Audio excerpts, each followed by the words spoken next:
kembali di Tiga Kesehatan Gigi Kampus Poltekkes Universitas Kupang. Nah, adik-adik bisa panggil kakak Oka. Nah, tujuan kakak datang ke sini untuk melakukan penyuluhan tentang kesehatan gigi. Topik yang kakak bawakan hari ini yaitu tentang halitosis. Nah, adik-adik, media yang kakak gunakan ini dinamakan flip chart.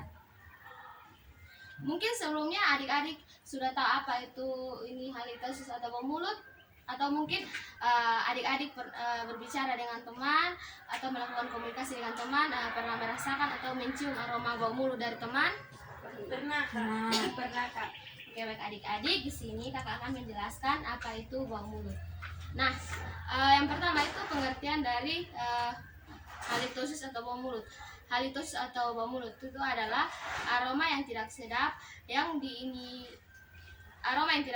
yang tercium oleh seseorang atau dikeluarkan dikeluarkan seseorang saat bernafas atau berbicara. Yang kedua, proses terjadinya ini halitosis.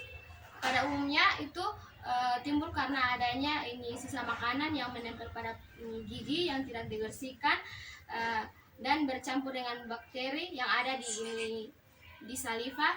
Itu akan menyebabkan saliva yang ada di dalam mulut akan menyebabkan bau mulut.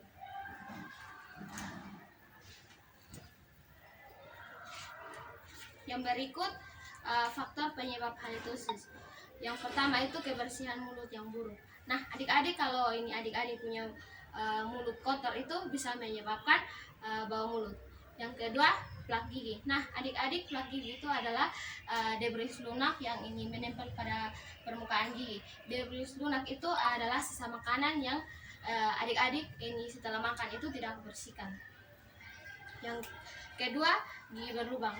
Gigi berlubang itu adalah suatu penyakit di dalam rongga mulut yang diakibatkan karena adik-adik mungkin atau mengonsumsi makanan yang manis, lengket. Nah, setelah itu mungkin adik-adik tidak bersihkan, itu akan menyebabkan gigi berlubang karena bercampur dengan bakteri yang ada di dalam saliva atau air liur.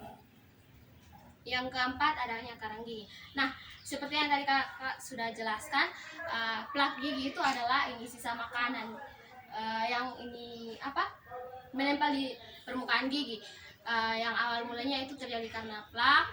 Nah, plak itu yang sudah kakak jelaskan, kalau plak gigi itu sisa makanan, dan kalau kelamaan tidak dibersihkan akan bercampur dengan air liur dan akan mengeras. Itu yang dinamakan karang gigi. Yang berikut minuman beralkohol. Nah, adik-adik kalau mungkin punya kakak atau bapak di rumah yang mengonsumsi atau minum alkohol, itu juga bisa menyebabkan bau mulut. Yang berikut, merokok juga. Nah, merokok juga itu bisa menyebabkan bau mulut. Nah, yang ketujuh, posisi gigi yang berjalan. Pasti adik tanya, kenapa kalau posisi gigi berjalan bisa menyebabkan bau mulut? Nah, adik-adik, kalau posisi gigi yang berjalan itu memungkinkan sisa makanan itu dapat masuk ke dapat masuk ke gigi yang tidak bisa dijangkau dengan, pada saat mungkin adik-adik sikat gigi mungkin tidak bisa dijangkau dengan sikat gigi. Nah, itu akan bakteri atau sisa makanan menumpuk di permukaan yang tidak bisa dijangkau untuk disikat, dan itu bisa menyebabkan bau mulut. Nah, yang berikut, kurangnya air liur dalam rongga mulut, akibatnya sistem imun menurun. Yang berikut, cara pembersihan gigi yang salah pada pengguna orto. Nah, mungkin adik-adik mungkin ada teman atau yang mungkin pada kenalan atau di rumah mungkin ada yang punya, maksudnya memakai Nah, yang berikut itu cara pembersihan gigi pada pengguna orto. Nah, kalau pembersih gigi untuk orto atau behel itu, dia harus menggunakan cara menyikat giginya sendiri. Yang berikut, mengonsumsi makanan yang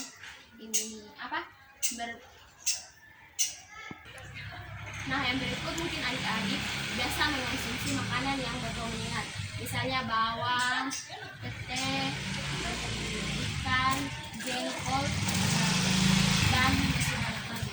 Yang berikut belum sisa makanan dan bakteri yang di lidah karena tidak dibersihkan. Nah, mungkin setelah adik-adik di sini setelah menyikat gigi itu tidak menyikat lidah, itu bisa menyebabkan bau mulut. Yang berikut mengonsumsi pinang. Nah, adik-adik kalau mengonsumsi pinang juga itu bisa menyebabkan bau mulut. Cara mencegah halitosis itu yang pertama, menjaga kebersihan mulut dengan menyikat gigi secara teratur, yaitu pagi setelah makan dan malam sebelum tidur. Yang kedua itu rutin kontrol kesehatan gigi. Untuk umurnya adik-adik itu 3 bulan sekali, dan untuk orang dewasa itu 6 bulan sekali.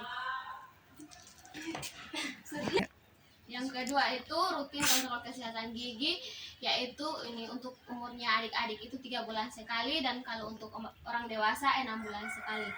Yang ketiga, bersihkan sela-sela gigi dengan menggunakan benang gigi. Nah, adik-adik pasti bertanya, kenapa harus menggunakan benang gigi? Nah, kalau untuk benang gigi itu dibuat khusus untuk gigi.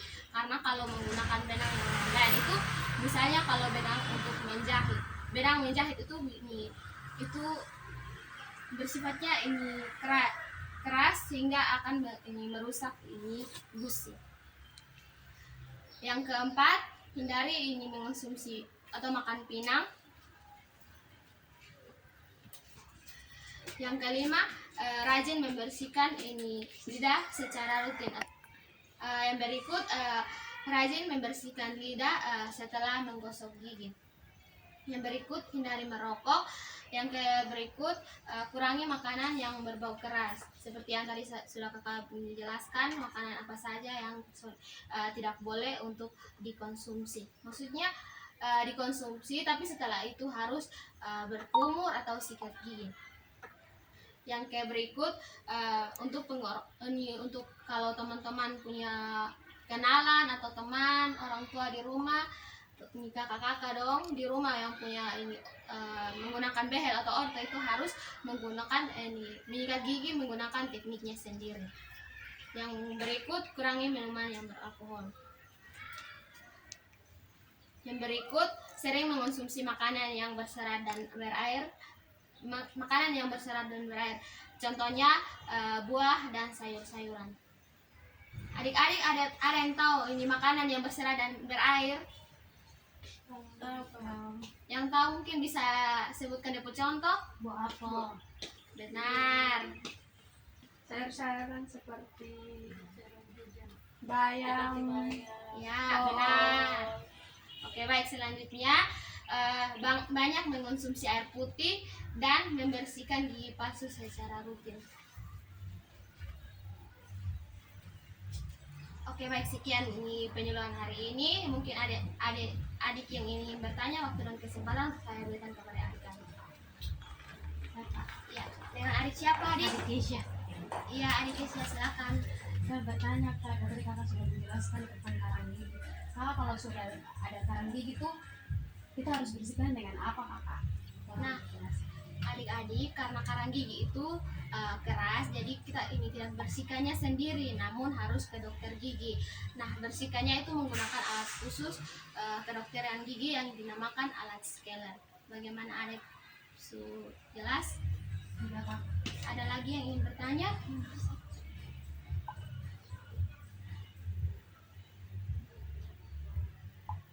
Oke, baik, jika tidak ada lagi yang ingin bertanya, kakak akan menyimpulkan kembali materi penyuluhan hari ini. Nah, seperti yang tadi kakak sudah jelaskan, pengertian halitosis itu adalah suatu keadaan di mana terciumnya bau tidak sedap pada seseorang saat mengeluarkan nafas atau saat berbicara. Proses terjadinya halitosis itu atau bau mulut itu timbul karena adanya sisa makanan atau bakteri dan kotoran yang ada dalam rongga mulut. Sisa makanan yang berada dalam rongga mulut itu terlalu lama dan tidak dibersihkan, itu akan dihancurkan oleh bakteri sehingga menimbulkan bau mulut yang tidak sedap.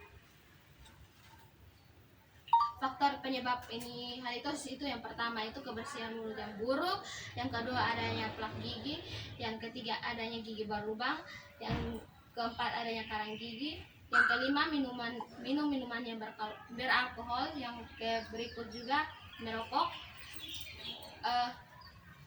yang berikut posisi gigi berjejal, yang berikut berkurangnya air liur dalam rongga mulut akibat sistem tubuh yang menurun, cara pembersihan gigi yang salah bagi pengguna orto, dan yang berikut mengonsumsi makanan yang berbau menyengat.